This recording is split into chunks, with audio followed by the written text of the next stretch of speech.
Good evening, everyone, and welcome to our special council meeting. It's Thursday, May the 8th, 2025. The meeting will be streamed live for public viewing on the town's YouTube page.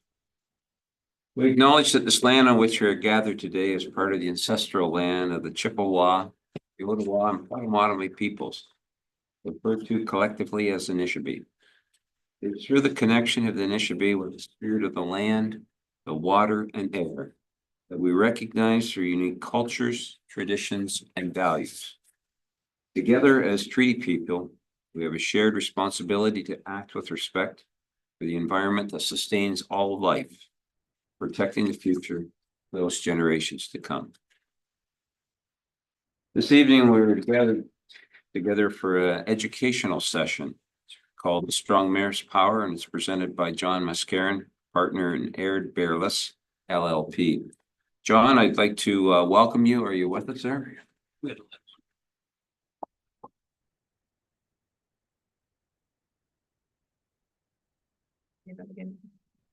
John, I don't know if you heard me, I'd like to welcome you to our session this evening. It's good to have you with us. Could you let me know if you're hearing this? I am, Mr. Mayor. Thank you very much for the welcome. I can hear you just fine. Can you hear me okay? Yes, we've had a little technical difficulties here, but I think we've got it ironed out, John. So welcome. Thank you, Mr. Mayor. I'm sorry, I don't know if you started your meeting. Would you like me to start in? I don't know where you are now.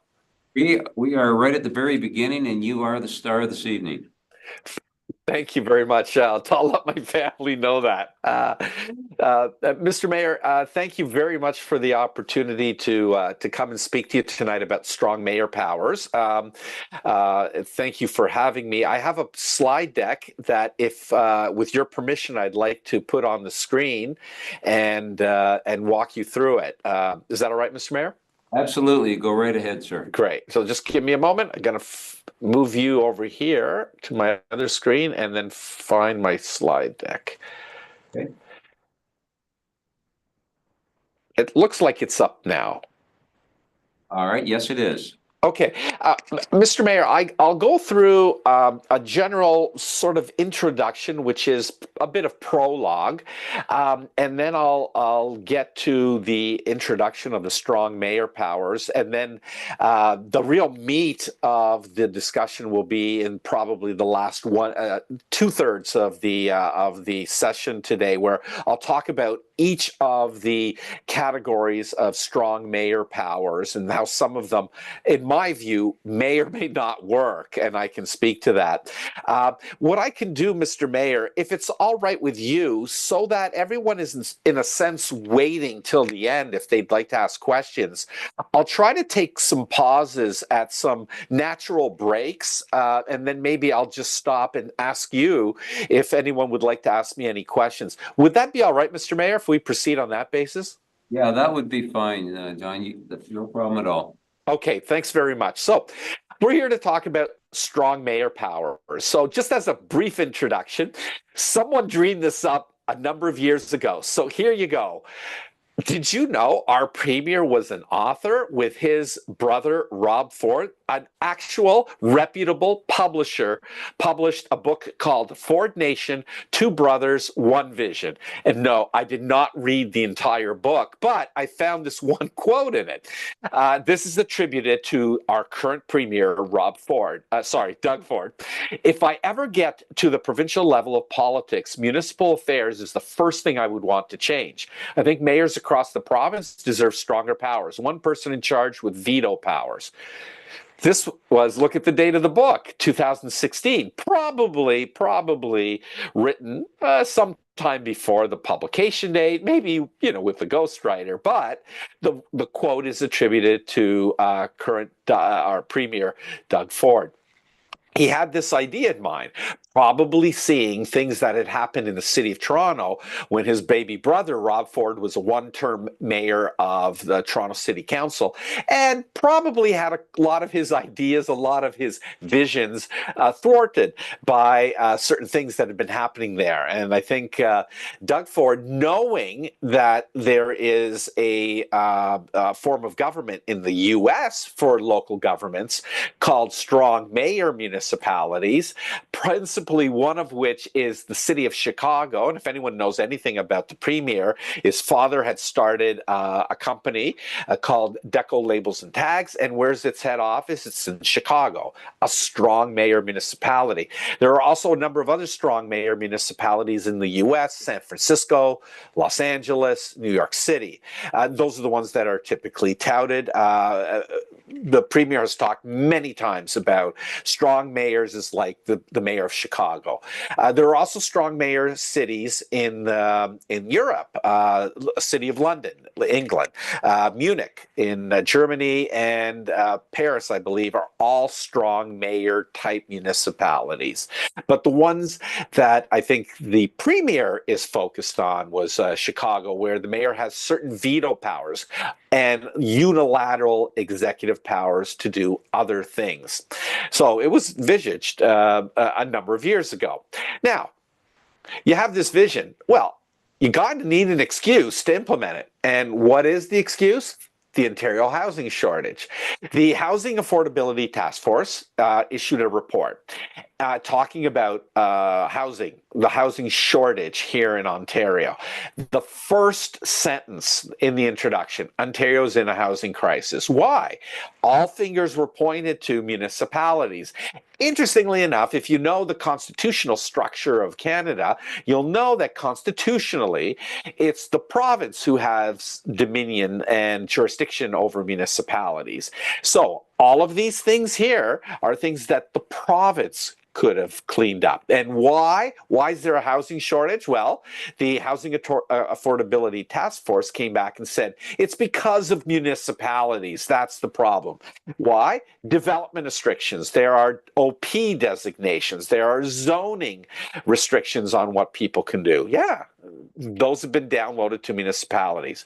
Well, development charges, much, much too high. What about planning processing fees, building permit fees? All things that municipalities put in place. True. How? Through the Building Code Act, through the Municipal Act, the fees and charges in there, and the Development Charges Act, which allows development charges to be imposed on new development to pay for the capital costs of infrastructure required by new development. The principle of growth should pay for growth, which, by the way, has never been really enshrined in the statute. A lot of lip given to it, but never really enshrined. And finally, one of the big culprits in the Housing Affordability Task Force is building permit delays. Building officials just don't issue permits quickly enough. Yet, who downloads the responsibility to ensure that the Building Code Act is properly carried out, and it's carried out in a way that is safe for the construction is created safely for everyone in Ontario? Well, it's the province that's downloaded that enforcement responsibility to municipalities. So while all fingers are pointed to municipalities, the province could have cleared up a lot of these problems by having given different authorities. Well, this is the excuse. This is how you get to strong mayors, okay? So the province then sets out a goal of building 1.5 million new homes by the end of December of 2031. So in 10 years, the province is going to commit to having new housing construction starts in Ontario. And since then, the province has come back and said, you know what, that's just sort of a minimum baseline. We actually need to do something more, okay? So what do you have in Ontario? You have the local, historic local government system here in Ontario. By the way, sorry, not only on Ontario, throughout all of Canada, because primarily what every province did is it followed the example set in Upper Canada, which then became Ontario, constitutionally 1867, through the Constitution Act 1867. So the traditional local governance system here in Ontario for over 200 years has been a weak mayor system. Now, that's not to say that mayors are weaklings. That's not what the system is. What it sets out a council who is the governance authority for making decisions at the local government level. And the head of council is a leader among equals. So the ostensible leader, the spokesperson for municipalities, is the head of council. Typically, the mayor could be the chair of a district or of a regional government, could be a warden in the county government, a reeve, I suppose, in local government. Lord Mayor, there's a Lord Mayor. The town of Niagara-on-the-Lake has a Lord Mayor, yes. And by the way, even if it's a female, it's called the Lord Mayor. The mayor only has a single vote on council and has limited unilateral executive authority. I wrote a paper about strong mayor powers when they first came out, and this is what me and my co-author said.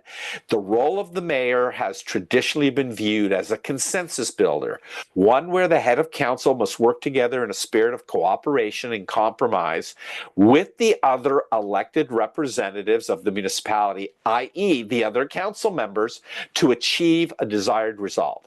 That has been the system in Ontario. And how's it enshrined? Well, look at the Municipal Act, two of the linchpin sections of the Municipal Act. How are the powers of a municipality to be exercised? By its council.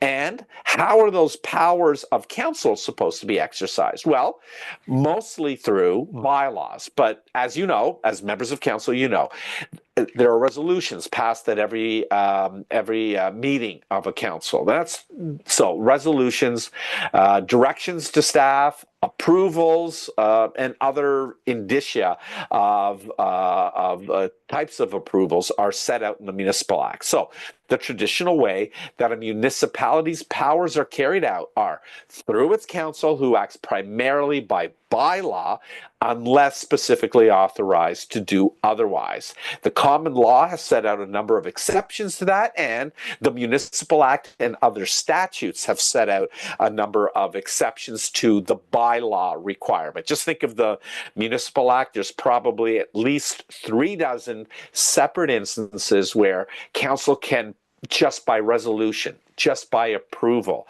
just by giving directions to officers, employees, or agents of the municipality in a closed meeting, carry out the will of council. But it's council that's making the decisions, okay? So now you have strong mayor powers.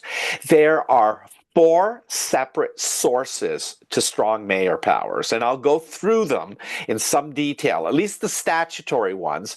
I will make some reference to the 2 regulations. There are 4 sources, 2 statutes, 2 regulations. Let me tell you right now, they have to be read together. You can't just understand one without possibly understanding and reading the other. So the 4 sources: the Strong Mayor Building Homes Act. When the provincial government was elected into office in the last election in June of 2022, there was the second majority provincial Conservative government mandated in Ontario. During the election campaign and previous to that, there had nary been a mention of strong mayor powers anywhere. I defy anyone to find any mention anywhere other than perhaps the book that I just showed you. There was no mention during the election campaign by any of the parties, including the Provincial Conservative Party. But look at this. Bill 3, which shows you it was very early in that legislative sitting. It was in August of that year that Bill 3 was brought forward. And it came as a complete surprise to everybody because, as I said, there was no mention of it by Premier Ford or anybody during the provincial election campaign. And yet this must have been very much on his mind and that of his cabinet. What the Strong Mayors Building Homes Act did, and it was rushed through because you can do that with a majority government, and it was passed in September of 2022. It added an entirely new part 6.1, to the Municipal Act and another statute that I've referred to as CODA, the City of Toronto Act, where it added this new part called Special Powers and Duties of the Head of Council. That essentially is where you find the primary source for strong mayor powers. There was, though, a bit of an oversight, in my view. I think the province just didn't tweak to one thing and decided to go back and add something. So Bill 39, which was enacted as the unfortunately titled Better Municipal Governance Act, came out in October of that year. So Bill 39 added one new section to Part 6.1 of the statute, but it's a very fundamentally significant power, and I will speak to it in some detail in just a moment. Now, together with that, you have to read the powers that are now in Part 6.1 together with the two regulations. The first regulation, 530.22, is the actual authority which designates municipalities as strong mayor municipalities. So your municipality, Mr. Mayor and members of council, Plympton-Wyoming, was designated as a strong mayor municipality, and you'll find yourself listed, and I can't remember what number, but you're listed in Section 1 of Regulation 530.22. The Minister of Municipal Affairs and Housing, Rob Flack, has the authority, the statutory authority, by Section 284.2 of the Municipal Act to designate the municipalities that he believes should be granted strong mayor powers. So if you're looking to blame anyone, it's Minister Rob Flack, who made the announcement just on gave an announcement earlier, and you'll see the rollout in just a moment, to designate 170 additional municipalities as strong mayor powers, Plympton-Wyoming being one of them. The regulation also sets out a number of technical and procedural rules for how the strong mayor powers are to be used. So when I say you have to read the statute together with the regulation, if you don't read the regulation, you might not know how to implement what the statute says can happen. And then finally, there are certain strong mayor powers that can only be used for provincial priorities. And so, by the way, they're called prescribed provincial priorities. And the word prescribed, when used in a statute, means something specific. It means that there is a regulation that sets out what it is. So when you talk about prescribed provincial priorities, there's a regulation, 580.22, and I'll show it to you in just a moment. It's probably well known. It provides priorities that this particular government foresees and has put in place as a priority initiative for its mandate, and it relates to housing and infrastructure that relates to housing. In just a moment, I'm going to actually show you the regulation. It's very short. There are certain strong mayor powers that can only be used to either potentially stop interference with provincial priorities or seek to advance provincial priorities. And I will highlight those for you.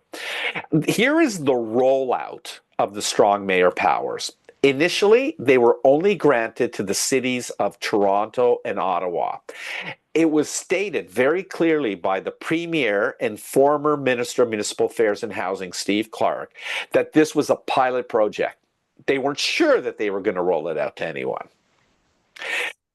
So, Why Toronto and Ottawa? Well, the statements made at the time, both in the legislature and otherwise, were these are the two municipalities that were in greatest need of housing. That's what the statements were. And they were, in a sense, shovel ready for these. Now, what's really interesting is if you look back a little bit, Mayor Jim Watson, former Mayor Jim Watson of the city of Ottawa, did not want them. Never asked for them. When they came, tried to disclaim them.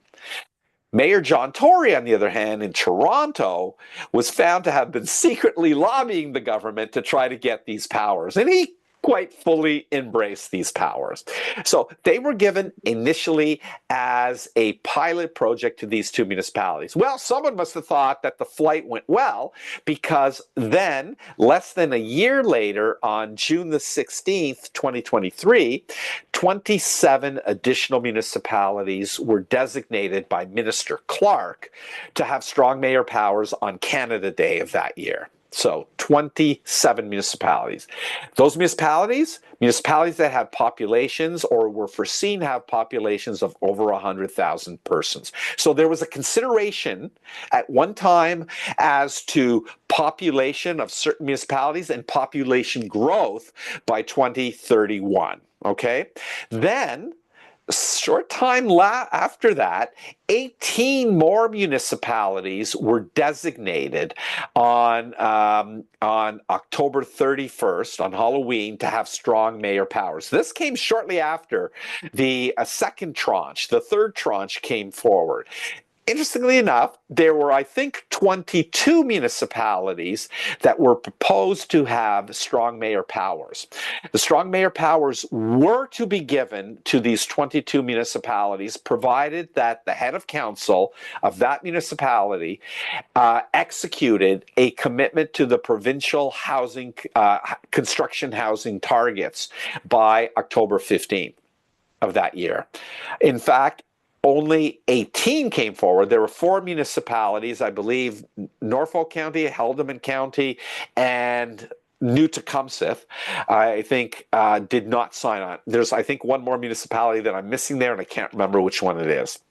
So, interestingly enough, if the head of council executed a commitment, so there were strong mayor powers given even before the mayors were given strong mayor powers to a number of municipalities. So, adding all this up, there were 47 municipalities that had strong mayor powers. And then on April the 9th, there was, without any prior notice, any prior warning, there was a press release from the province. The Ontario Newsroom issued a press release. Ontario proposing to expand strong mayor powers to 169 additional municipalities. These were listed as of April 9th as proposed municipalities to have to be granted strong mayor powers as of May the 1st. They were given, proposed to be given, to single and lower tier municipalities with councils of 6 or more members. No longer was there any population requirement that had been in there for the first 3 tranches of conveyance or assignment of strong mayor powers. This fourth one, 4B, let's say, because there was a 4A on April the 3rd, the city of Orillia was granted temporary strong mayor powers. So they were a little bit of an offset there. So what the province did is it looked, I think, down the list of the 444 municipalities in the province and said, oh, you know what? Any municipalities with 6 or more members, including Plympton-Wyoming, would potentially be granted strong mayor powers. Now, what was really fascinating about this announcement is they were called proposed powers, and they were put on the environmental, the Ontario Environmental Registry for comment.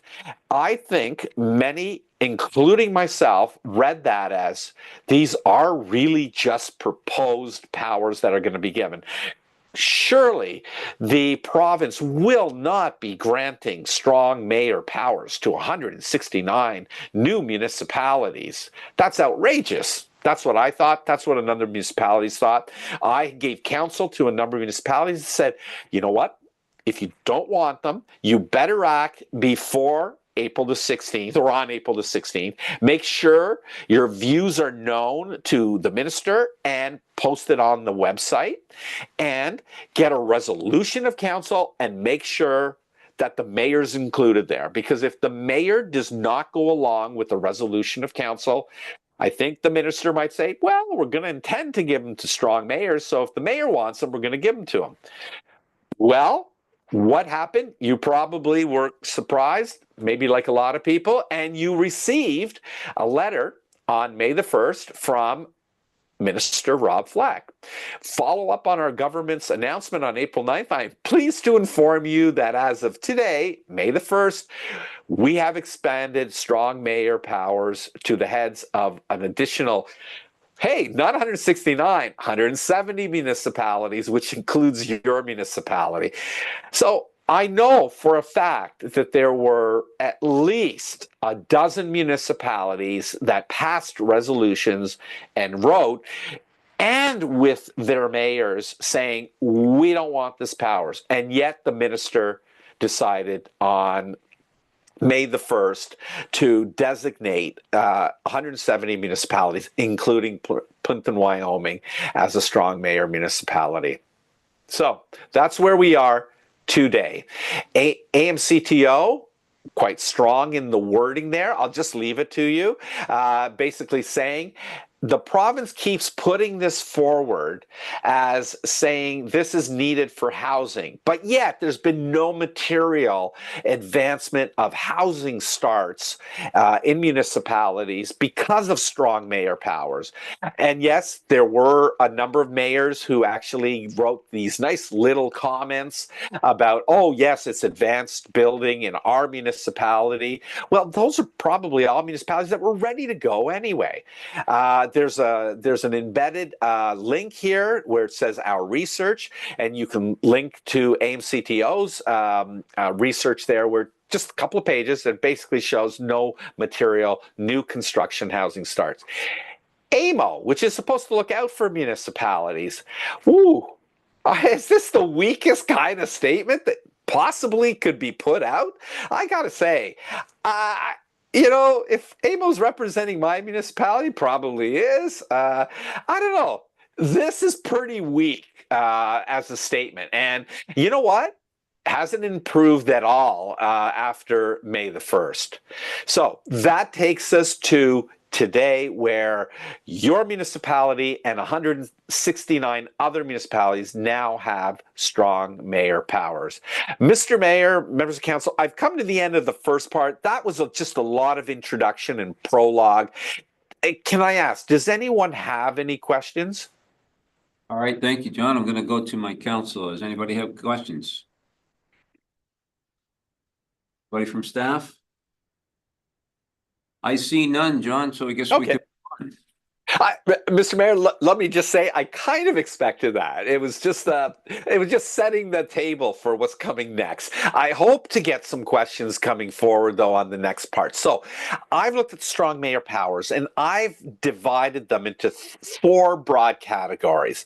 Quite honestly, the fourth one isn't even really powers. It's just, I think, how you implement and deal with them. But I've called them miscellaneous. You'll see that there is one power in there. I've divided them into administrative powers, and you'll see in a moment why I've called them that. I've called the second one provincial priority powers. Those are the powers that can only be exercised to advance or to seek to not have interference with provincial priorities. Some municipalities, I've noticed, have been calling those legislative powers. They're legislative. I don't disagree with that, except that I think the better moniker for them is provincial priority powers, because they are just there for provincial priorities. And the third one on the list is budget powers. But Mr. Mayor, you may look at this and you may say to me, John, is it really a power or is it a responsibility? And I'll agree with you on there. I often refer to them as a budget duty, budget responsibility, but I put it down as a budget power. I will go through each one of these and I will take a little bit of a break and ask if there's any questions. So the first section, it deals with, I call them administrative powers because to me, it seems to deal with the municipal administration. That's the best way I can word it. So I've been calling these administrative powers. The first one is the direction to employees.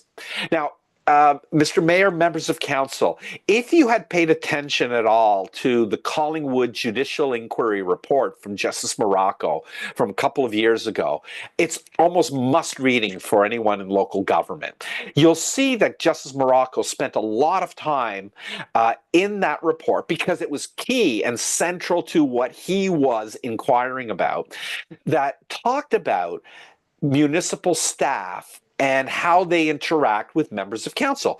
Who does what? Who's responsible for doing what and how? Well, one of the things that Justice Morocco said very clearly, that municipal staff are imperative for the proper functioning of a municipality. Justice Morocco then said, one of the things that staff have to do is bring forward advice, wise counsel to the council, and to do so in a neutral, impartial, professional, experienced, knowledgeable, and politically objective way. Those were strong words that he used. And I would say to you, for 200 years, that is exactly what municipal staff had been doing. Okay. He also said at one point, and I'm going to, I hope, quote correctly, but I don't have it in front of me. He said, no member of council, comma, including the head of council, comma, has any unilateral authority to provide directions to staff to carry out any particular function. I hope I've gotten that quote correct. Well, that's now changed. Section 284.3 says very clearly, the head of council has the authority to direct employees to do this, to undertake research and implement decisions and provide advice to the head of council and the municipality. Now, that's really interesting. If you look at Section 228 of the Municipal Act, currently, it's still there, it says that staff carry out and do certain things, administrative staff. One of the things that they do is undertake research and implement the decisions and provide advice to council. So it's changed that. However, it's not as broad as maybe the first bullet would lead you to believe, and it's not as broad as maybe some municipalities have interpreted it to be. The head of council may exercise this authority, but only with respect to the purposes of the strong mayor powers, and that is encapsulated in Part 6.1. Those extend to the ability to exercise some general control and management of the affairs of the municipality and the advancing and not interfering with provincial priorities.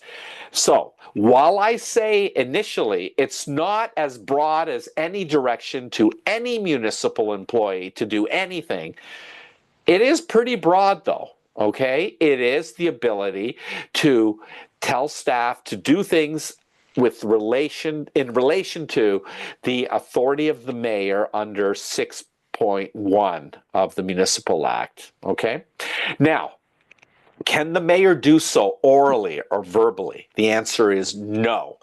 All directions that are given under this specific authority must be given in writing. So that is part of the transparency and accountability that comes into play.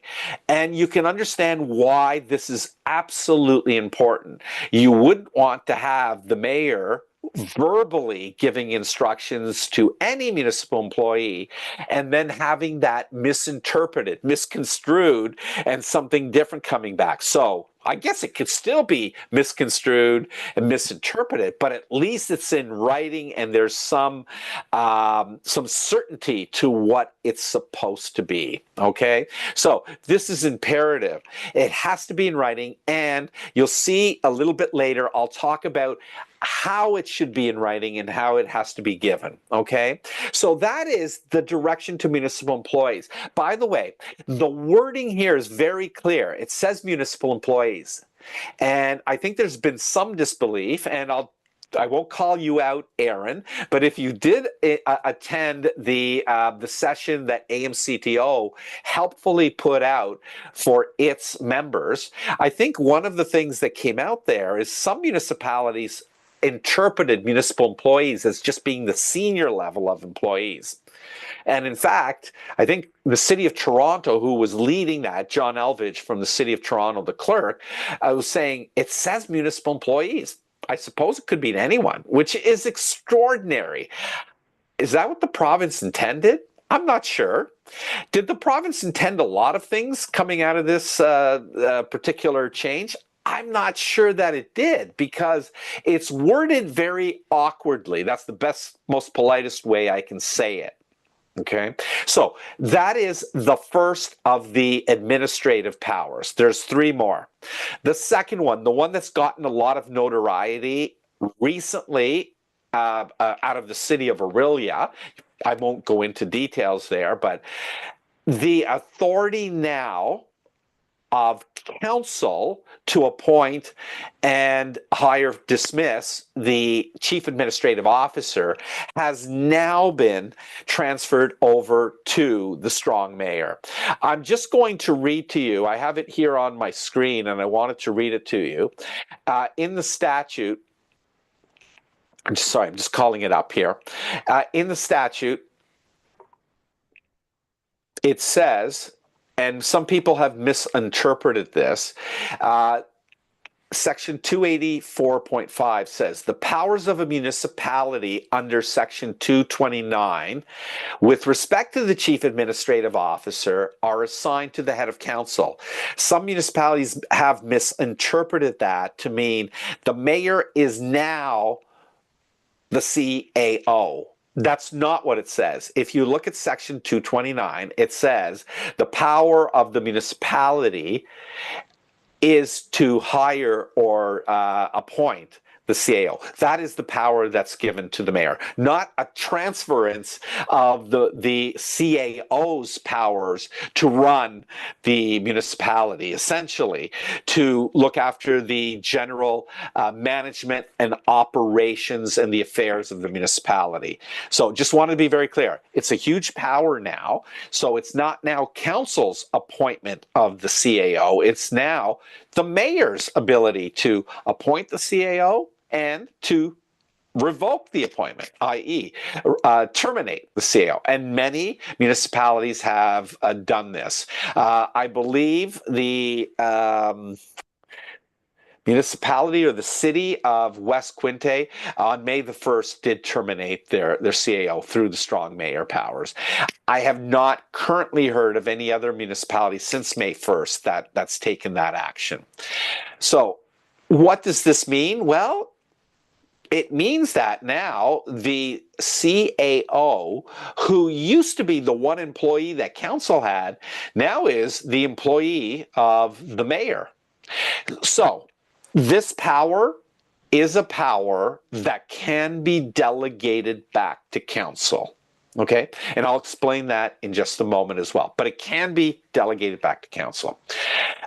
There are powers with relation to local boards and committees. I will take the suspense out of it. The powers relating to local boards and committees are very clearly specified as being powers with respect to prescribed local boards and prescribed committees. So there are no prescribed committees. So for the moment, it's an empty shell of a power. So even though it says the mayor can appoint the chairs and vice chairs of prescribed local boards, there are no local boards. So the mayor can't go and change who the chair or vice chair is on the police service board or on any other board. Okay, because there are no prescribed local boards. There are powers, though, with respect to prescribed committees, and that is the ability to create prescribed committees, to assign functions or terms of reference for them, and to appoint the chairs and vice chairs. This isn't for all committees. This relates only to prescribed committees. However, the regulation 53022 does set out a definition of what a prescribed committee is. In section 4 of that regulation, it says prescribed committees means committees composed of all members of council. So essentially, committees of council, a committee of the whole kind of structure. Those are the only types of committees where the mayor has authority. So any committees that are defined as committees, for instance, under section 283 of the Municipal Act, an advisory committee to council comprised of members of council as well as members of the public are not part of this. It's only committees of council, committees that are composed of all members of council. Okay, so that's the third power. The fourth one, municipal organization. The power to determine the organizational structure of the municipality has now been assigned to the mayor. So the wording here is fascinating because people have asked me, what is organizational structure? And I said, I'm not sure. The term is not defined in the statute. The term is not a term of art in employment law. I've asked my employment lawyers. They said not a term of art.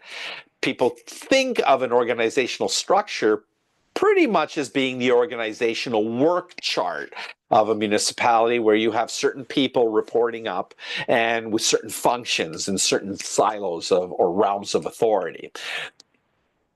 Not defined in any employment law statute.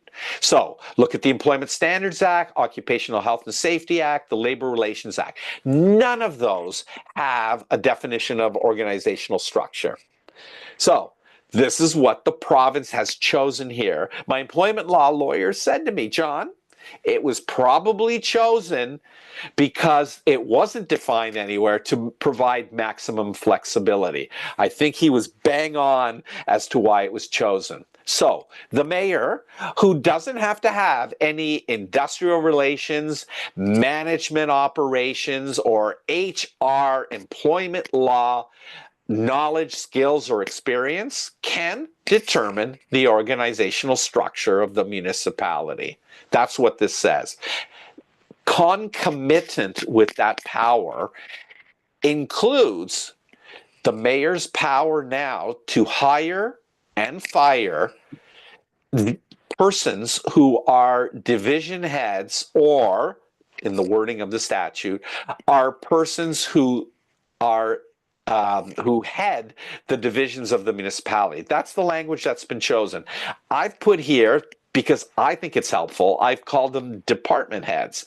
And when someone says to me, what is a department head? And I'll say, I don't know. Let me look at your work chart, your organizational chart, and maybe if I can speak to your HR director, I might be able to figure out who a division head is.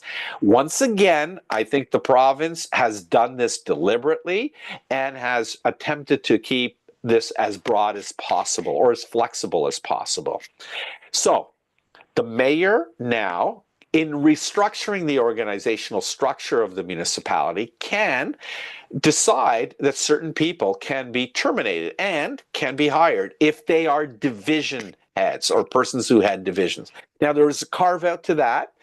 Subsection 3 of 284.6 says that power to hire and terminate does not extend to persons or officers that you would think of as statutory officers. And I've just listed a couple of them there. The clerk, deputy clerk, treasurer, deputy treasurer, the fire chief, the integrity commissioner, auditor, chief building official. Those are persons who are statutory officers.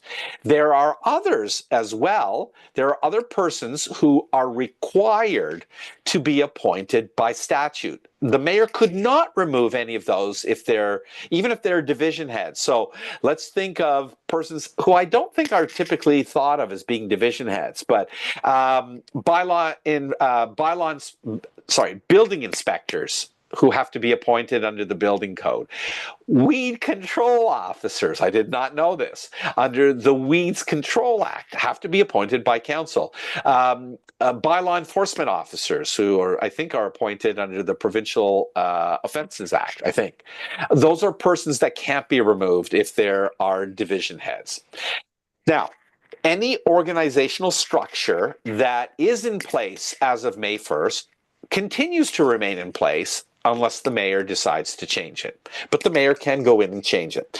Now, question I've been asked is, can the mayor terminate anyone with impunity? And I said, no.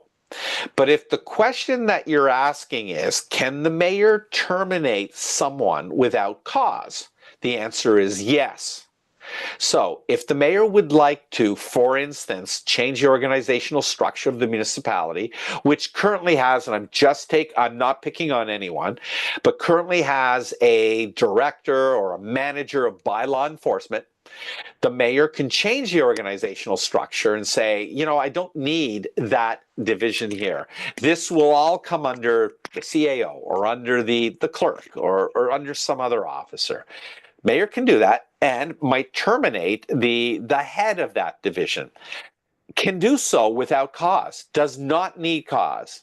However, there are transition provisions in here, and it says, I'll paraphrase this. It basically says that if a person is employed, and that employment, of course, is in place on May the 1st, any employment law, privileges, rights, benefits that that person has vested because they've worked for the municipality for 5, 10, 15, 20 years, that person carries that with them. So when someone asks me, can the mayor dismiss someone with impunity? The answer is no, because those persons or that person would be entitled to any employment law standing that they had. So for instance, someone who is a long-term employee of the municipality would have an ability to argue at law, I'm owed 20 weeks of severance,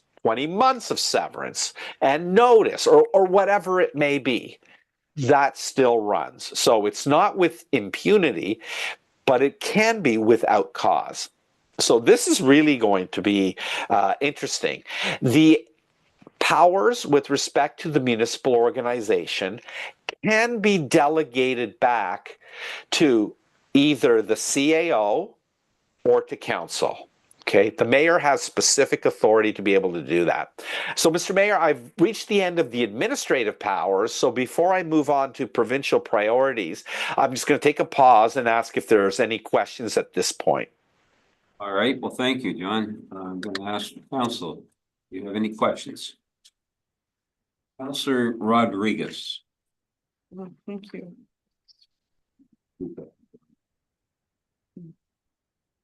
Hold on.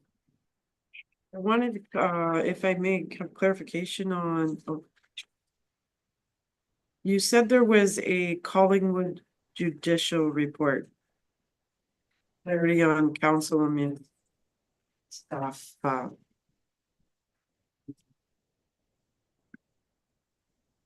remember the name, but could you repeat what that report was? Certainly. Councillor Rodriguez, good evening, and thank you for the question. Through you, Mr. Mayor, by the way. Yes, I'm happy to send a copy or a link to it. It's available on site. It's called the Collingwood Judicial Inquiry Report.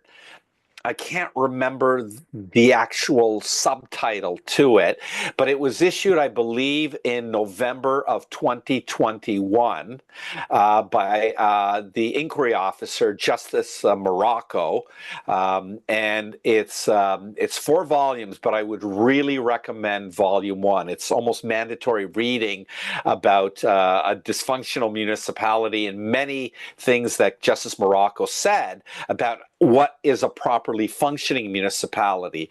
And in that report, Councillor Rodriguez, what Justice Morocco recommended were a number of changes to make to the Municipal Act, the Municipal Conflict of Interest Act, and maybe another statute, which would help out some of the problems that he saw emanated from what happened in the town of Collingwood back in 2011, 2012. Thank you. Thank you. Any other questions from council? I have Councillor Bolgen, and then I'll go to Councillor Wolvette. So, John, you've got Councillor Alex Bolgen. Thanks through you, Mr. Mayor, to John. Just a question. I know you said that these administrative powers can be delegated back to, so for example, if it's a CAO, it can be delegated back to council, or if it's the department heads, it can be delegated to the CAO. If that's a formal delegation back to the council, let's say, does that mean it requires a formal delegation to take it back? Thank you for the question, Councillor Bolgen. Through you, Mr. Mayor. It requires the mayor to actually make a mayoral decision under the statute. So it's a decision that would be take the force of law. You don't then need to put it in your delegation bylaw because you don't need it there. It's redundant. The mayor has the authority, one, to exercise the power, but two, to decide, I'm going to delegate it. So it doesn't necessarily need to be picked up in your delegation bylaw in any way. Does that answer your question, Councillor? I think so. Sorry, John, if I could just clarify again. So if that process happens to, the mayor gives the direction to delegate it back. If a mayor decides to change their mind and to say, hang on, no, maybe I did want that, do they have to then make another formal decision to take it back? Do you know what I mean? Or once it's delegated back, it's council's choice? I do, Councillor Bolgen. So, great question. If you look at the provisions, I'll show them to you in just a moment because I was going to get to the delegation a bit later.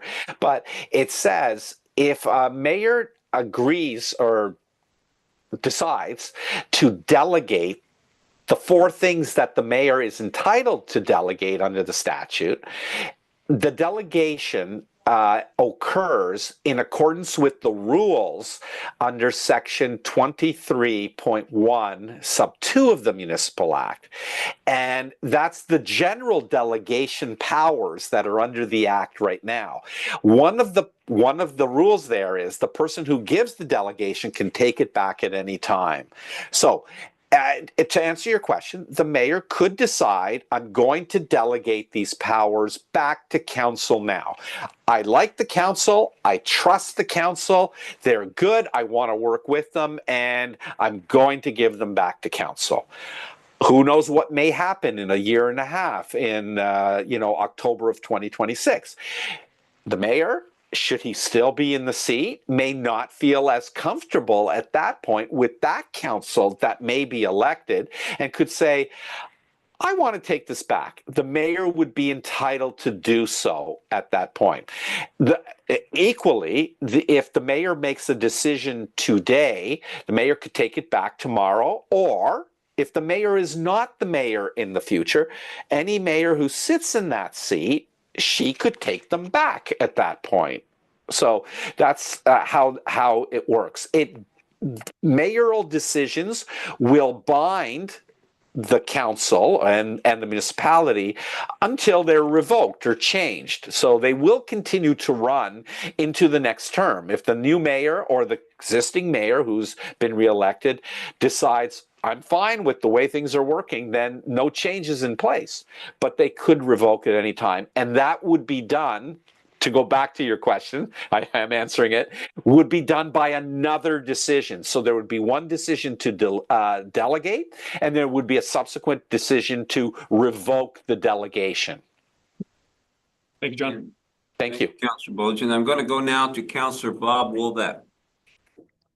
Thanks, Mr. Mayor. And through you, my question was going to be very similar to Alex's about the mayor, if he could designate, give up the strong Mayor's Act thing. Like I have read in a couple of newspapers that some municipalities have declined to even want to be part of it. and have actually asked to remove them from the list of 170. I guess that's my first question. Could we remove ourselves from the list of the 170? And the rest of the question was, I think, answered to Mr. Bojan. Yeah. My second question, just before you go on, is you talked about municipal employees, and it's kind of a vague description of who's a municipal employee. So my question is, being chair of the fire board, are firefighters, we have 60 of them, are they considered part of this and just as a regular employee? Councilor Wolvett, thank you for the questions. Both excellent questions. I have not been asked the second one, so let me venture into that quickly. A firefighter is a municipal employee. They are considered an employee under the Municipal Act. So I haven't been asked specifically, and I don't know if the Fire Prevention and Protection Act has any kind of carve out that then will double back and say I'm wrong. But from my understanding, a firefighter is a municipal employee. They just happen to be a very specialized municipal employee as a firefighter, and they're regulated under another statute. I suppose you could almost say, and I'm not like criticizing anyone or making any disparaging remark, but you could almost say a building inspector is also sort of a special category because they're specially appointed under the Building Code Act. So that's, I think, the answer to your second question. But the first one is one that I've been asked numerous times, and my answer is a simple no. I don't think you can write to anyone and say, I don't want them, take them away. Remember, they are put in place by provincial statute, because the minister has the authority to designate under the statute, and then it's implemented by the regulation. There is a section under the Municipal Act, section 14.1, that basically says any bylaw of a municipality is without any effect to the extent that it may conflict with a federal or provincial piece of legislation. So even if the municipality were to pass a unanimous bylaw concurred in by the mayor to say we're disclaiming these strong mayor powers, it wouldn't have any force of law because it would conflict directly with what the statute and the regulations say. So my answer is, if you were looking for this, is I don't believe there's a way for a municipality to disclaim these powers. They've been given to you, and they're there right now. Whether in the future, Minister Flack or any future Minister of Municipal Affairs and Housing decides to revoke the designations under Section 1 of the regulation, that's a whole different story. But at the moment, the rule is you have strong mayor powers, the 170 municipalities. You can't just say, no, we don't have them. You do have them, and they're there. Thank you for that. Okay. Councillor, I have another one, John, from Councillor Mike Basie. Thank you, Your Worship. John, what if we reduce our council below 6? Yeah, through you, Mr. Mayor, Councillor Fazy, again, a question that I've been asked several times. I don't think it'll make a difference. The decision was to grant the powers to municipalities that had that. The powers have now been granted.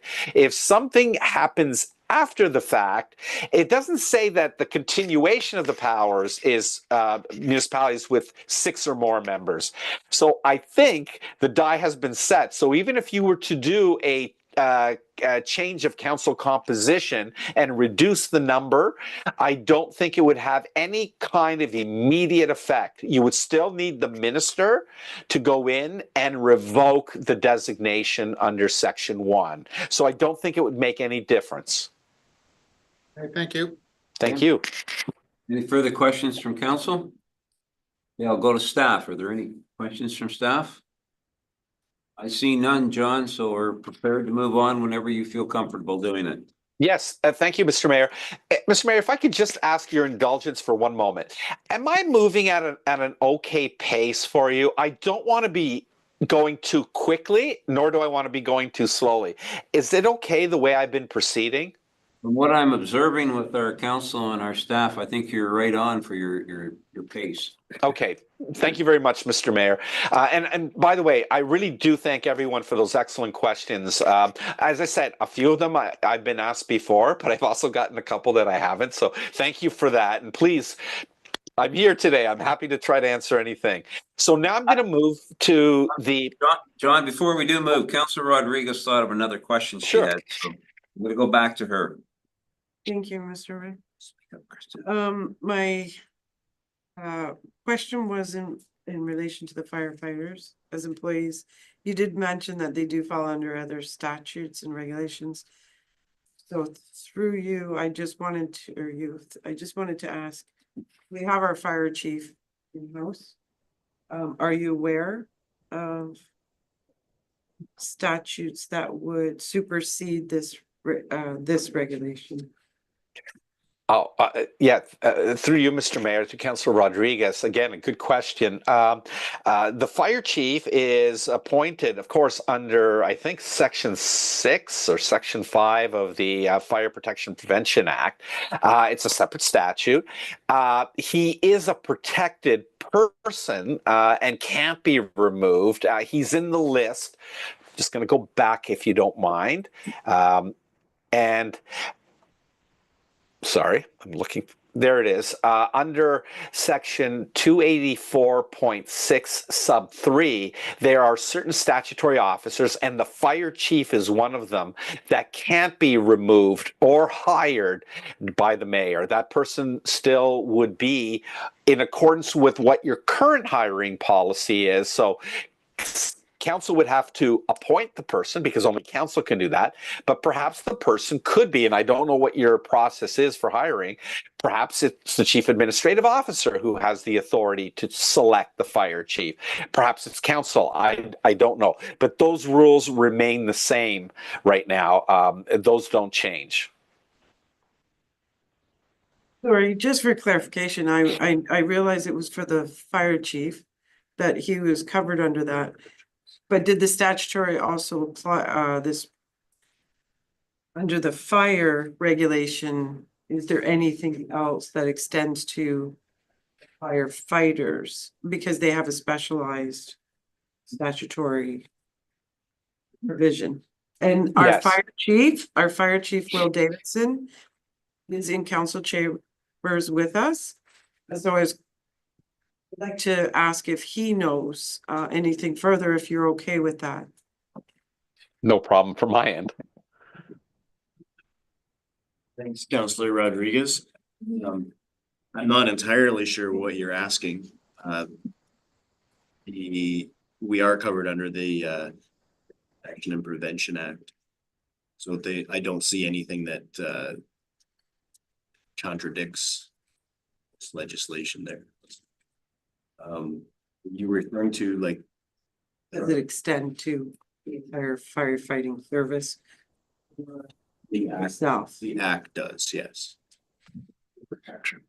Oh, no, this protection is just for the fire chief, but I believe this is just for department heads.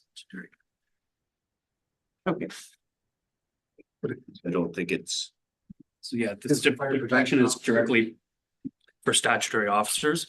So any officer of the municipality, such as up on the board, CBO, treasurer, they have to be appointed by bylaw under the municipal act or under other legislation such as the fire protection.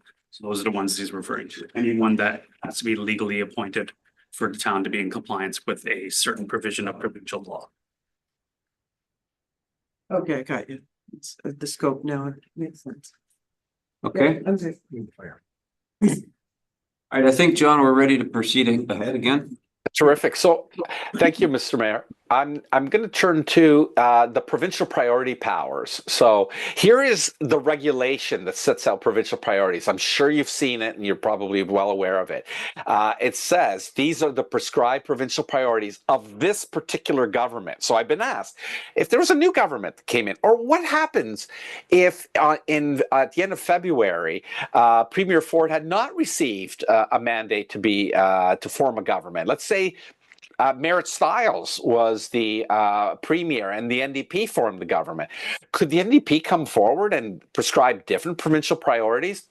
I'm just thinking, I don't know, diversity, inclusivity, and DEI, and inclusion. Yes, if the Liberals had formed the government and Premier Bonnie Crombie was in place, could she, put forward climate change as a provincial priority? Yes. So it depends on the government of the day what the provincial priorities are. This government has said at the moment the one provincial priority is building new homes and any infrastructure related to that. Now, just that is pretty broad, okay? I'll just say it that way. Even though I keep saying it's only for provincial priorities, I think building new residential housing units and providing for infrastructure, as I've set out, that in itself is pretty broad. So now I'm going to turn to the Municipal Act, and there are 3 separate powers that relate specifically to the provincial priorities. The first one deals with meetings. Now, as you know, or maybe you don't know, every municipality must have a procedure bylaw. It is one of the few mandatory bylaws that every municipality must have, a procedure bylaw. And the procedure bylaw says you are to call meetings in a certain way, you're to have them in where you've indicated, you are to give public notice in a certain prescribed way, and you're going to set out rules for how the meeting is to be conducted. The override now is the head of council can make decisions to do certain things to advance provincial priorities, notwithstanding what the procedure bylaw of a municipality says. So for instance, if a municipality says you can only bring forward new bylaw through new business or a notice of motion or I don't know, some other way, those provisions are overridden because now a municipality may have to do what the mayor requires. So there's an override to the procedure bylaw. That's the first thing. The second provincial priority power is a veto power. So I'm going to go through this with some deliberation here, so just bear with me. A head of council is entitled to veto a bylaw that the head of council forms an opinion, so it's the head of council's opinion, that a bylaw potentially interferes with a provincial priority. And again, going back, it interferes with the construction of new homes and the construction and maintenance of infrastructure to support housing.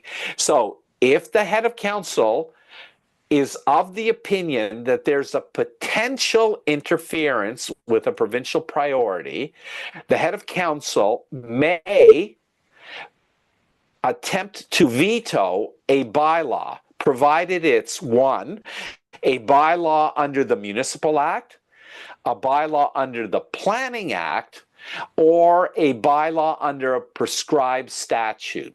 And the regulation prescribes one statute, and that is the Development Charges Act, and actually is very specific, Section 2 of the Development Charges Act, which is a development charge bylaw.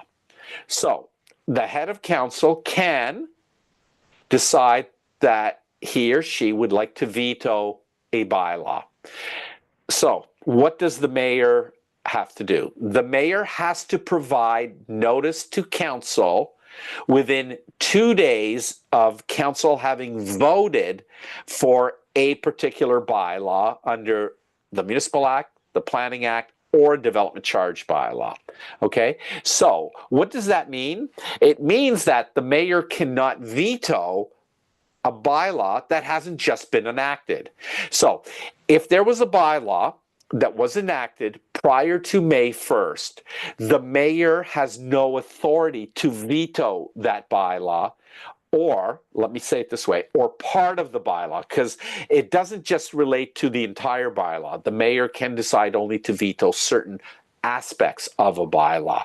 So when would that come into play? For instance, under development charge bylaw, there can be a number of rates, development charges for certain categories. If the mayor is of the view, for example, that the development charges for residential development are too high and it inhibits the construction of housing, the mayor may attempt to veto that bylaw, but can only do so if the development charge bylaw has just been brought forward. So it can't go back and veto the bylaw if it was passed a year ago or 6 months ago or even 2 weeks ago. So one must provide notice to council that he intends to veto the bylaw, and then two must provide in writing with reasons why he is vetoing the bylaw, and must do so within 14 days of the meeting at which council passed the bylaw. Okay, now I know that's a lot to think of, but there are two deadlines here. The first one is within 2 days of the bylaw being enacted, the mayor must give notice that he intends to veto the bylaw, and then can decide not to veto the bylaw, or if he wants to veto the bylaw, must do so within 14 days of the original bylaw being voted on at council. So where this gets even more complicated, council can decide that it doesn't like the mayor's veto and can attempt to override the mayor's veto by a 2/3 vote. This is a 2/3 vote of all the members of council. It's not a 2/3 vote of just the members who are present. I'll tell you that is my interpretation of the statute, and I say this because if the legislators wanted to say it is 2/3 or 1/3, you'll see this in a moment, of the members who are present, it could have easily have said that, but it says 2/3 of council. So in my view, that's 2/3 of all members of council, okay?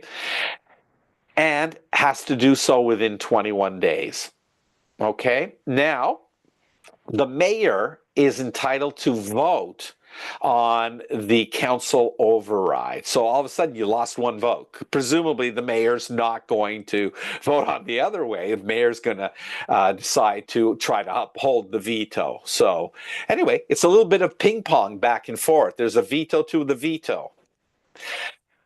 And this is the last provincial priority power. This is the one that was added by the Better Municipal Governance Act, Bill 39. So despite any procedure bylaw, if the mayor is of the opinion that any of those bylaws passed, again, under the Municipal Act, Planning Act, or Development Charge bylaw, if he is of the opinion that it may potentially advance a provincial priority, the mayor may bring forward the bylaw with supporting reasons, because he has to provide reasons, and require the council to vote on the bylaw. That he can do so without following what the current procedure bylaw says. And the bylaw may be enacted provided that there is more than 1/3 vote of council. And that's the specific language that's used in the statute, more than 1/3. So what you do is you determine what is 1/3 of the municipality's council, and then it has to be more than 1/3. So, for example, a council that's 7 persons, 1/3 would be 2 1/3. Add the mayor, it becomes 3 1/3, which is more than 1/3. With a council of 8, it is 2 2/3, 1/3. And with the mayor, it's 3 2/3, which is more than 1/3. If it's a council of 9, then it has to be 4 people, because 1/3 would be 3, but you need more than 1/3, which is what the section wants. So add the mayor, you need 4 people. The head of council is entitled to vote to pass the bylaw. Therefore, that's why I wrote at the very bottom slide, bullet, sorry, 1/3 of council plus the mayor equals more than 1/3 vote. And again, it's not just the members who are present, it's of the total council. Even though quorum under section 237 of the Municipal Act says the majority of members of a council. So you could have a majority of members of your council at the meeting, but you may not be able to achieve necessarily a 2/3 vote if you don't have all members there, potentially.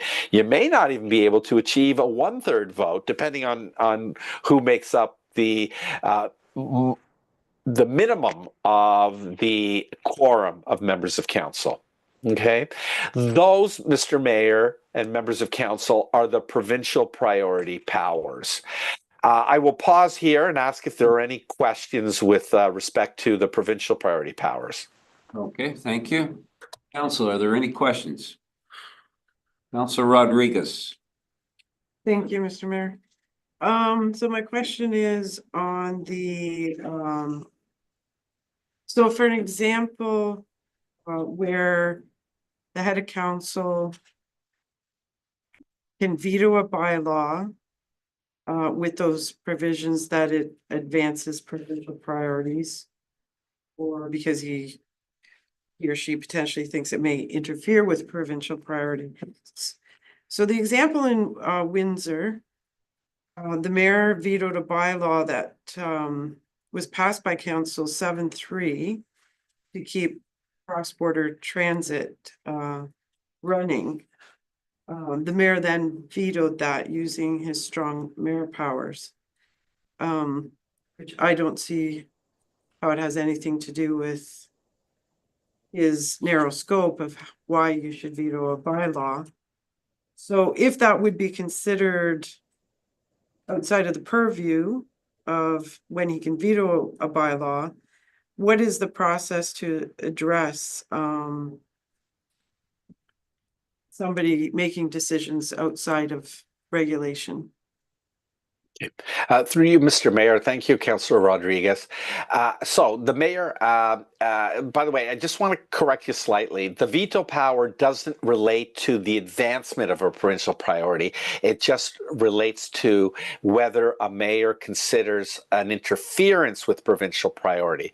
I haven't read the mayoral decision in Windsor, so I'm speaking from a place of ignorance. I don't know, but I don't think I need to know for the moment. You've asked the question in general, just that's the example.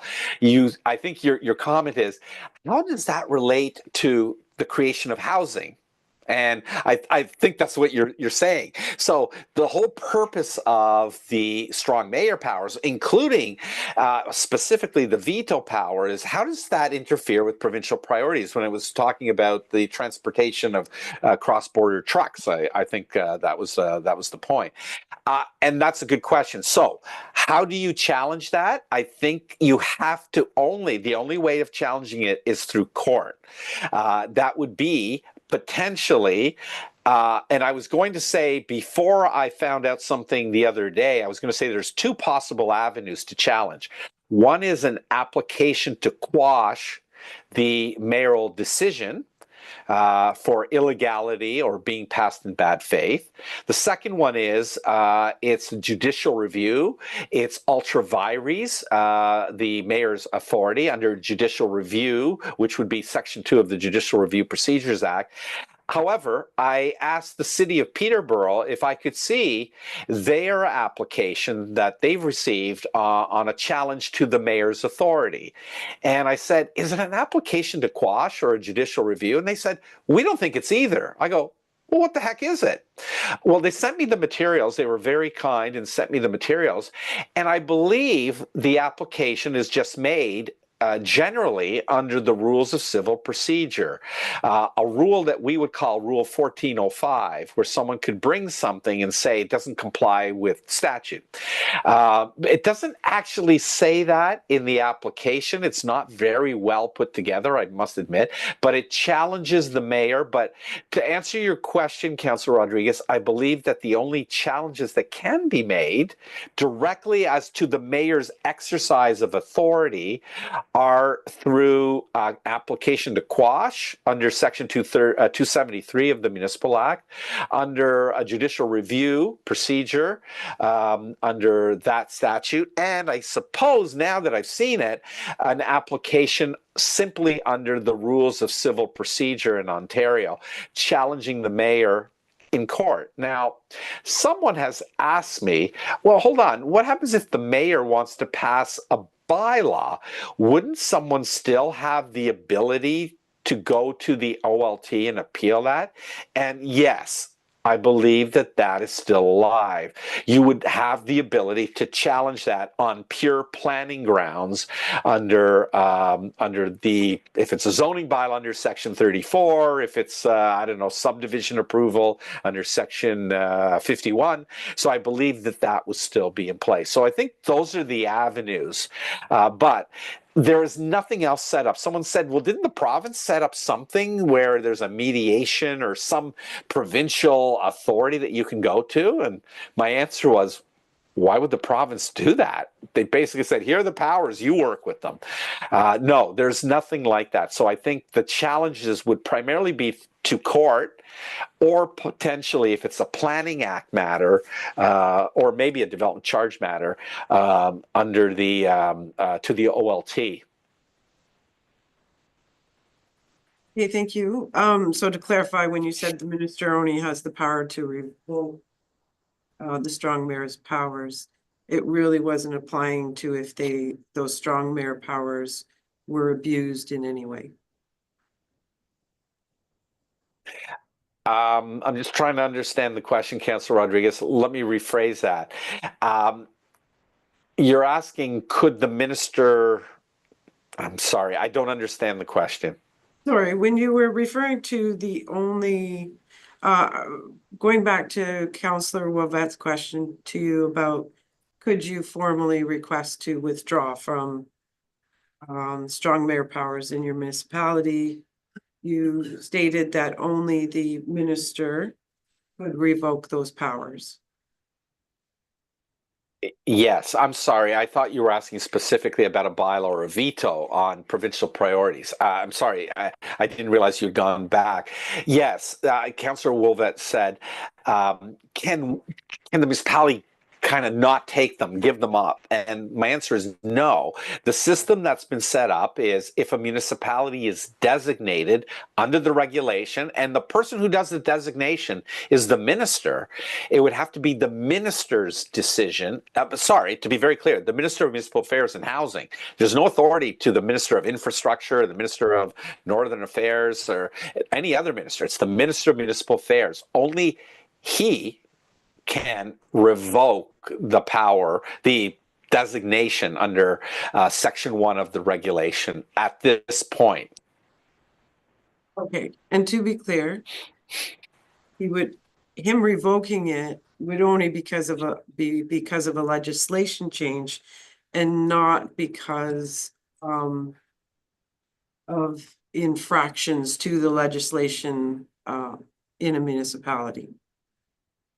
Yes, through you, Mr. Mayor, to Councilor Rodriguez. Yes, it would be the minister making a decision in his discretion, for whatever reason, that he's going to revoke the designation. Perhaps because the powers aren't being used in a proper way, would be, I suppose, a condition or a criteria to consider. But yes, it would be in the minister's discretion whether to appoint or to revoke the appointment. Okay, thank you. Thank you. Anything further from council? From staff? Okay, I hear none, John, so whenever you're comfortable moving ahead. Thank you. So I'll be, Mr. Mayor, just a little bit briefer on the next part. And I will confess that it's probably the one part about strong mayors that I know the least about. And I'll tell you why that is. It's the budget power. So just to be very clear, up till now, it has been council's responsibility, in your case, under Section 289 of the Municipal Act, to bring forward a budget for the municipality. And of course, you can't run a deficit, right? Now, it's been made absolutely clear the power or the responsibility to bring forward the budget is the mayor. The mayor shall prepare the proposed budget for the municipality, and there's a deadline, on or before February 1st. So people said, does the mayor have to bring it forward on February the 1st? No, mayor can bring it forward much earlier if the mayor would like. That's the end date.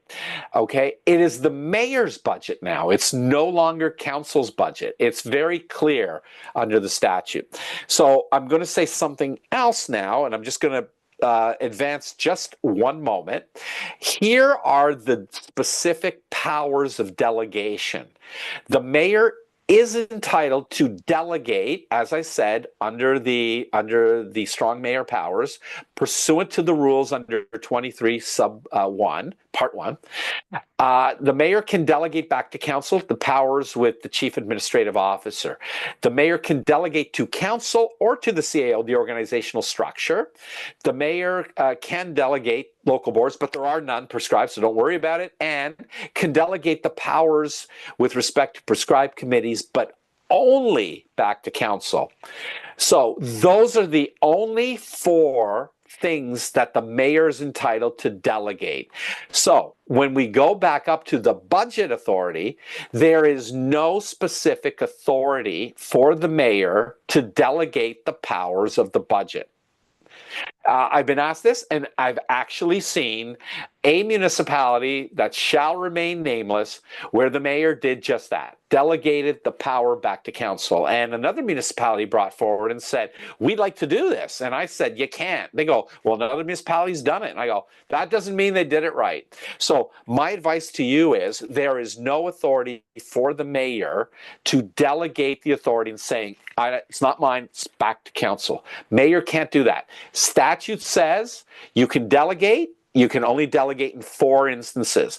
So statutory interpretation and application 101. If a statute says specifically you can do this, this, and this, and then it's silent with respect to that, it means very clearly you can't do that. So it doesn't have any authority to delegate the budget responsibility, okay? So it's the mayor's budget. If the mayor does not propose a budget by February 1st in the year in which it's supposed to be for the budget year, the council then shall prepare and adopt the budget. So as I said there in the next sub-bullet, no authority to delegate. However, in many municipalities, the mayor says, I'm not equipped to do this. Why can't we just do it the way it's always been done? And while the mayor has no authority to delegate that, the mayor has authority to provide direction to municipal employees, to, for instance, the CAO, the clerk, and the treasurer, and say to them, why don't we just do it the way we've always done it? Let's set up a budget committee. Let's let the budget committee, populated by whomever, come forward. Let's have a public meeting to discuss this and let's get feedback. The mayor can give those directions to prepare the budget in the normal course. The mayor can also give different directions. Could say to staff, for instance, to the treasurer and the CAO, go away, prepare a budget, do it however you want, but I want to see a 0% tax increase, or I want to see a plus 5% tax increase. The mayor can do that. That is the authority of the mayor. Council may adopt or it can amend the head of council's budget when the head brings it forward. The head of council may veto any of council's amendments. And council has then the authority to itself exercise the power of veto over the mayor's veto, but can only do so by a 2/3 vote. So almost the same rules that, as I said before, with respect to the mayor's veto power, extend to the mayor's budget power or duty or responsibility.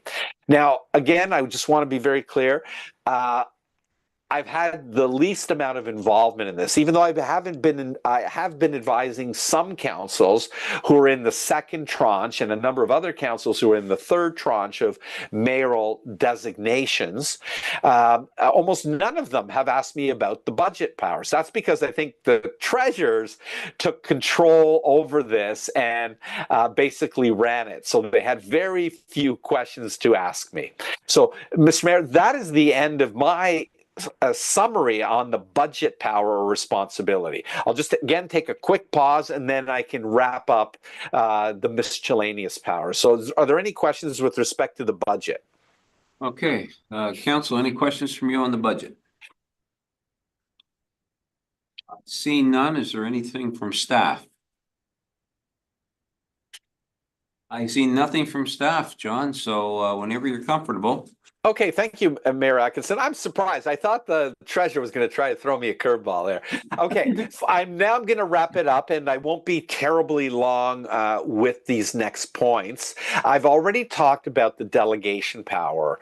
The mayor is entitled by a mayoral decision to issue a decision that says I'm delegating some of these back, and I've already spoken that, so I won't belabor that. There is an immunity, and this kind of goes back to Councillor Rodriguez's question.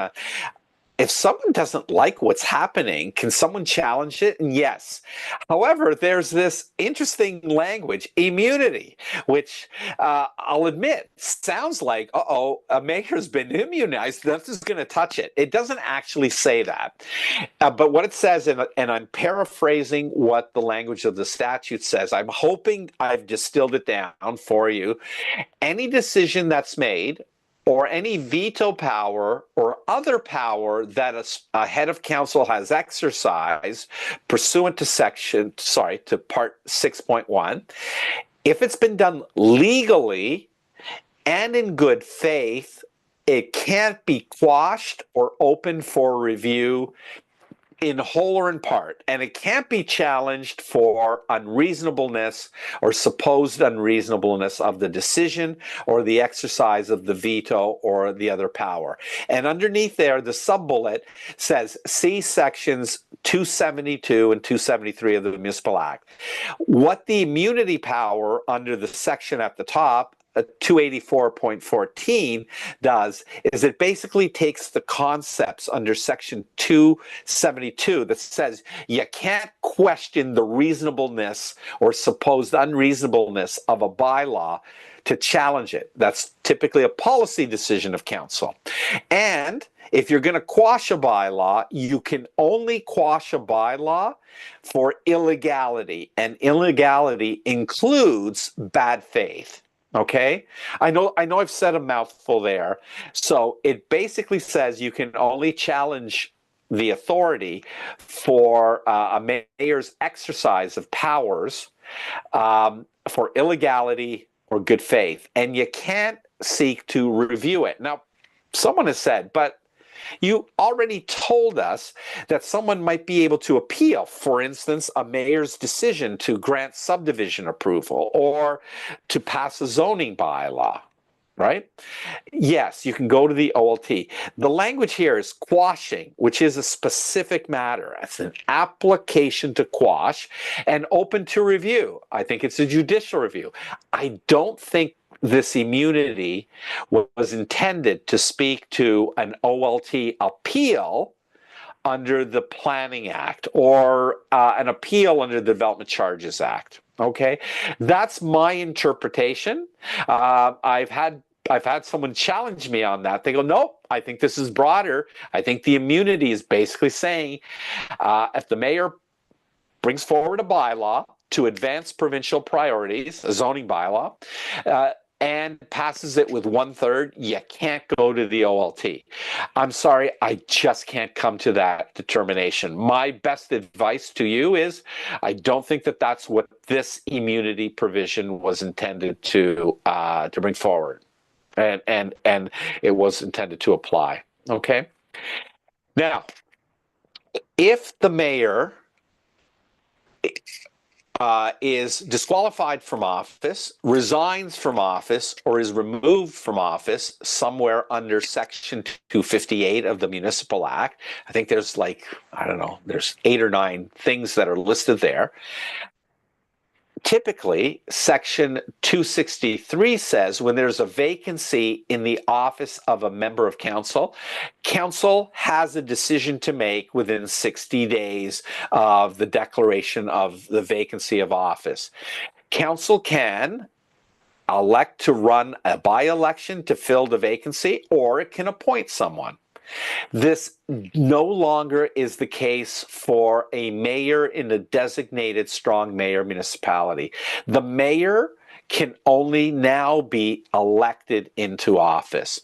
And related to that is my interpretation, and I think this has been pretty much agreed to by everyone, that only the mayor who has been granted the strong mayor powers can exercise the power. So even though in your procedure bylaw, or perhaps somewhere else, you may have designated a deputy mayor, and I'm sorry, I stand to be corrected. In your municipality, I'm not sure if your deputy mayor is elected or is just or has been designated as the deputy mayor. So I apologize for that. John, our deputy mayor is elected. Is elected. Okay. Well, deputy mayor, I'm going to speak to you on this. Deputy mayor, you cannot exercise the strong mayor powers. You have no authority to do that. Even if you're acting in place of the mayor, pursuant to some delegation, whether you attend at Lambton County Council on behalf of the mayor, or if you're a part of that, you have no authority to exercise those powers. Only the mayor of a designated municipality has. Someone who's acting, someone who's interim, or someone who is the deputy mayor and would normally be able to exercise the powers of the mayor of office, not the strong mayor powers. Those only run with the strong mayor who's in office at the time the powers were given, or subsequently has been elected. And if the mayor is acclaimed to the office, let's say in the next round in 2026, the mayor decides to run and there's no challengers. If you look at Section 37 of the Municipal Elections Act, the wording is elected by acclamation. So my view is that mayor has been elected and then can exercise the strong mayor powers. Okay. And finally, not finally. All of the requirements, anytime that the head of council is exercising a power or performing a duty as a strong mayor, they have a duty to produce a record in writing, okay? That record must be by the next business day when it's executed, provided to each member of council and to the clerk, and subject to MFIPA, the written record must be made available to the public. Now, clerks, and I'm going to look at Aaron on this, the clerk has a responsibility, and typically what clerks have been doing, and Aaron, you can correct me if I'm wrong, typically what clerks have been doing for the principles of discharging openness, accountability, and transparency, have been creating web pages on the municipality's website where there are mayoral decisions where they're all posted. And sometimes there are separate web pages for mayoral decisions, mayoral directions, and mayoral vetoes. Sometimes there's just one webpage. I suppose it depends on what the clerk would like to do in that particular municipality, but that's how it's done. And as I indicated before, when directing employees under section 284.3, the head of council must provide a written record to the clerk and to the CAO, so that some people are aware of that. And then the records must be otherwise provided. To date, the way that I've seen most written records, so mayoral decisions, mayoral directions, and vetoes, they've looked to me like brief executive type orders. And I know it has a terrible connotation these days when you think of an executive order from south of the border, but they have very much looked like that. There's typically a short title. There is almost always the authority under which it's being exercised. And sometimes there are whereas clauses, which I think is a very good idea. And then there are very typically brief reasons for the decision or direction. That's how I've seen them. I know some municipalities have gotten a little verbose, but typically they seem to have been pretty sparse from what I can tell. And finally, because now the authority of a municipality in some instances is no longer been done by council and has not been done in an open council meeting, there had to be some changes to the Municipal Conflict of Interest Act. So there's been a new section added, 5.3, where if the head of council has a pecuniary interest, direct, indirect, or deemed, they are required to disclose the interest by filing a written statement, which is required now currently for any member of council if they're at a meeting. But sometimes these powers are exercised by a mayor outside of a meeting. Just think of the direction and the veto power. It doesn't have to occur at a meeting. The mayor has to disclose that by way of a written statement, which then the clerk has to put on the registry that she maintains for the municipality under 6.1 of the Municipal Conflict of Interest Act. And then the next preclusion is the mayor shall not use the power or exercise any duty that they have if it relates to a matter in which they have the strong mayor powers, but then they have a pecuniary interest. The mayor can't do it. So the municipal conflict of interest overrides the strong mayor powers in this particular instance when a mayor has a pecuniary interest in a matter. I was asked, and I'll just answer this question, but what if the mayor has a pecuniary interest somehow in something to deal with the budget? How does that work? Well, typically a mayor occasionally may have a pecuniary interest in a budget item because potentially a member of his family or her family works for the municipality. So let's say the mayor's husband works for the municipality. Is she then not entitled to vote on the budget?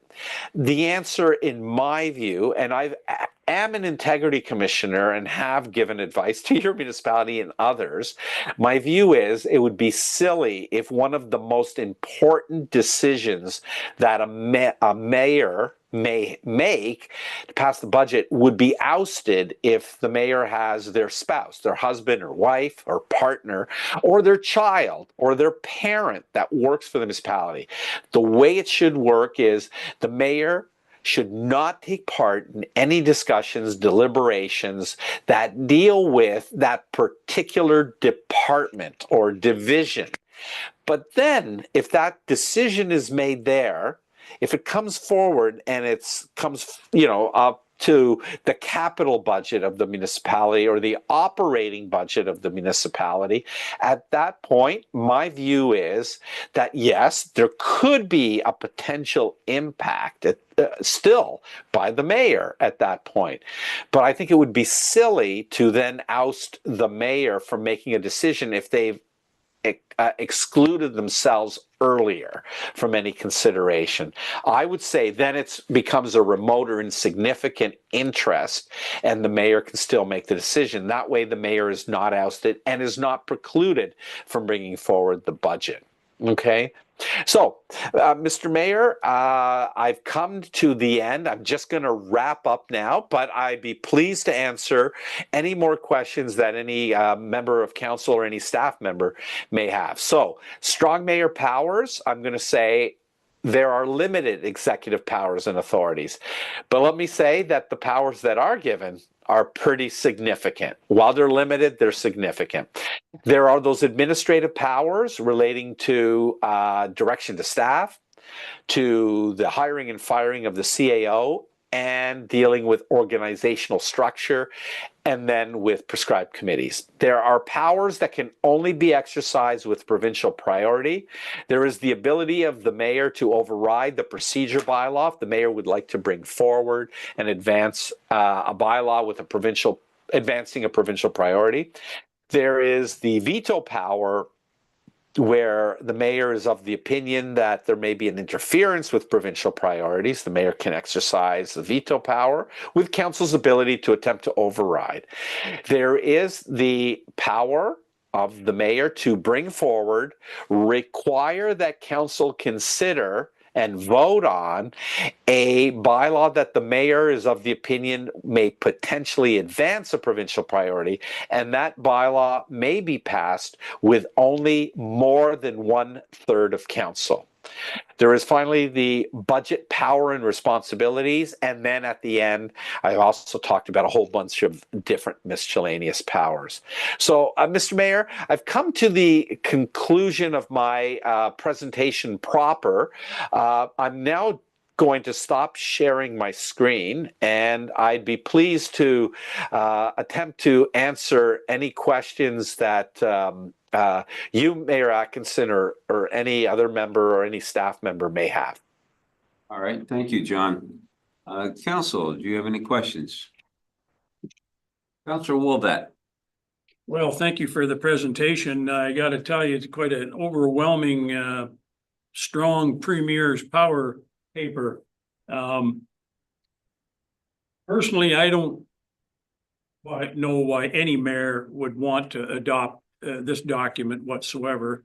You know, I can see it depending, and I've said this before, who's sitting in the chair, could split your council wide open and cause a lot of problems.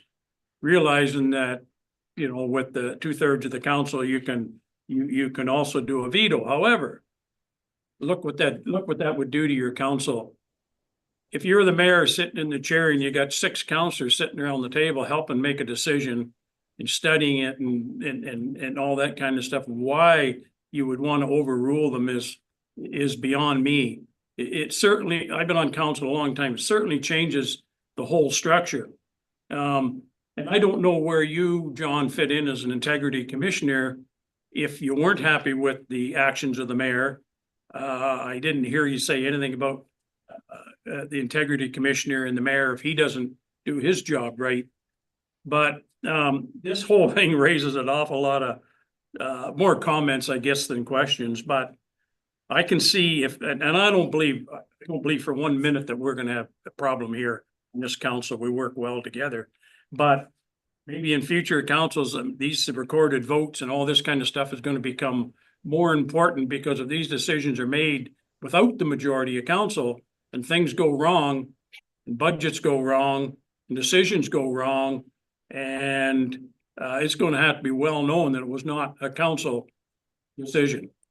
So I'm not going to say any more, but a lot of it in here, I don't think, you know, I think we're doing a lot of this kind of stuff now. Committees are chosen by the mayor. Yeah, I don't think it's going to affect us big time, and I just can't see our mayor in this smaller municipality ruling the council, especially on things like development charges and stuff like that. I think he'd look for the decision of his council. So that's all I got to say on it. It's already a done deal anyways. So I don't think we can change it. Thank you, Mr. Mayor. John? Thank you, Mr. Mayor. I put up my hand there because I just wanted to comment. Councilor Woolver had brought up a good point. I've been asked this question. What's the involvement of the Integrity Commissioner? So, since I am your Integrity Commissioner, I'll just make mention of this. My view is whether the mayor exercises the power and what decision the mayor makes or doesn't make is a legal question. I don't believe it's an ethical question that the Integrity Commissioner normally would weigh in. So, for instance, I think Councillor Rodriguez earlier had said, how does someone challenge whether the mayor has acted, for instance, within the 4 square corners of what the mayor may be entitled to do? And that's a really good point. And I think the challenge is that law. I don't think someone can bring up a complaint to us as an integrity commissioner and say, I don't think the mayor exercised his authority morally correctly or ethically. I don't think that's something that the integrity commissioner can weigh in on. The integrity commissioner can only look at things that are done unethically under the code of conduct. The question, I think, really would become, has the mayor acted in accordance with the powers that have been given to him? And today, Councillor Wolva, you said it quite well. It's a done deal. The mayor has these powers. So I would urge anyone who is thinking of potentially writing to me and saying, I'm going to file a complaint, the mayor's not exercising his power ethically. I think what you might see coming back is, I'm without jurisdiction to consider that because I'm only looking at ethical matters, not legal matters. So that's my one comment, Mr. Mayor, arising from the comments that Councillor Wolvet put forward. All right, thank you, John. Thank you, John. Anything further? Councillor Mike Basie. While you're going around the room. Okay, I have 2 for you, John, thank you. When giving direction to employees, it has to be done in writing and it has to be public. Where does HR come in when, you know, it's a personal issue with that employee? You know what I'm saying? Reprimand or whatever it would be. But they would have some rights to their own privacy. Through you, Mr. Mayor, yes, Councillor Basie, they would. This is where it gets a little murky. You would think that the mayor would still, in certain instances, even though the mayor can hire and terminate certain persons, it's just the division head. So does discipline run with that? Potentially it does. You have the 2 spectrums, right? You have hiring and firing. So what about everything in between? If you look at the Legislation Act, it says if a person is given the authority to do something, some power, person has all ancillary powers. So you would think that the mayor would have the authority to suspend or discipline. That's when the mayor should be asking HR about, like, what really can I do here? Because if the mayor acts on their own, that may be problematic. Now that's with respect to the organizational structure, but I think your question was, what if the mayor issues a direction to certain staff and maybe does so in a way that they're not accustomed to receiving it? What about that person's employment rights, right? Now, if it's a union rep, that union person, that's really an interesting question that I'm not sure I can answer today because I don't do a lot of any kind of real employment law. I usually call an expert on that. But you've raised a really good question, and it's something that I think will still need to be determined in time because a lot of these powers are very general, and who knows how they might be exercised. So, for instance, a mayor may want to speak to a member of senior staff who might be more receptive, for instance, of getting a very stern and blunt kind of direction. perhaps someone who's a frontline counter person who might get direction from a mayor may not feel that that's the proper way that they should be spoken to. And then you can see some sort of, issue arising out of that. And I fully agree with you. And I think this is something that will need to be grappled with. And Councillor Vasey, great question and great comment. I don't really know how to answer it other than those things will have to be decided in due course. Just my take on the whole thing is, if this is allowed to keep going, you're gonna lose all your top CAOs and top staff who are gonna go to the public sector where there's job security.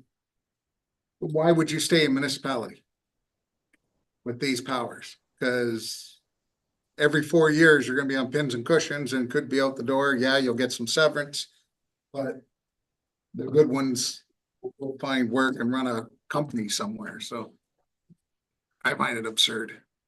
That's all I have to say. Thank you. Did you have another question, Counselor, or that's it? That's it. Counselor Rodriguez? Thank you, Mr. Mayor. And I just have a comment kind of on that too. And going back to when you first started speaking on the giving these elected officials, head of council, all these powers, but they don't have an elected position such as this doesn't require any training on human resources, financial stuff, anything. And I think that creates a very dangerous situation and an unstable situation for any municipality. When we hire a CEO to oversee all those things, they require, I assume, a great deal of education and investment in order to be qualified to do those duties. So to me, that's upsetting. And of course, we did all get elected to represent our community. And you can do all that hard work and participate in the process only to sit here and be a prop at the table. That's quite disappointing. That would be it. All right, nothing further, council? Anything from staff? I hear nothing, John. So I guess we're gonna wrap this up then. I want to thank you, John, for taking the time to share this information with us. We've had a lot of comments and discussions about it, and there's a lot of chatter out there, and some of it's been very confusing. I think some of it still is confusing. But I think you taking the time to share with us your knowledge and where you see things probably has helped put us in a little better of a position knowledge-wise. So thank you again for doing what you do for us. We do appreciate it very much. Well, Mr. Mayor Atkinson, that's very kind of you, and I really want to say it's my privileged, and I'm really thankful to both Adam and Aaron who asked if I could do this. It's very confusing. It's been very confusing for a lot of municipalities. I'll admit I'm very confused every day over this, and I puzzle. And I'm going back to Councillor Rodriguez's comments. Usually my training sessions for new councils are, you're a generalist when you become a municipal council member. You may not have any particular training in any of this, right? And now it's really dangerous because now it's the erosion of the two streams, the executive governance arm with the administrative management operations arm. And I think it's very dangerous. I've spoken out pretty bluntly about the legislation, but it is what it is. So, Mr. Mayor, thank you again for the opportunity. It's been my pleasure to come here, and I can just say I will remain available should you or anyone have concerns, your staff. I'd like to try to help if I can. So thank you again for the opportunity this evening. Well, you're welcome. Thank you again, John. Deputy, do you have something before we wrap I up? do want to make a comment that I think this whole thing ruins the democratic process. It's awful. That's all I want to say. All right. Yep, I think we all agree with that, Deputy. Good. All right, well, thank you, Council. I'm going to have a motion because this is a one session only event this evening. I have a motion by Counselor Basie, seconded by Counselor Rodriguez, that the special council meeting be adjourned. All those in favor? That is carried. Well, thank you again, John, for being with us. Thank you. Good night, everybody. John. Oh, really?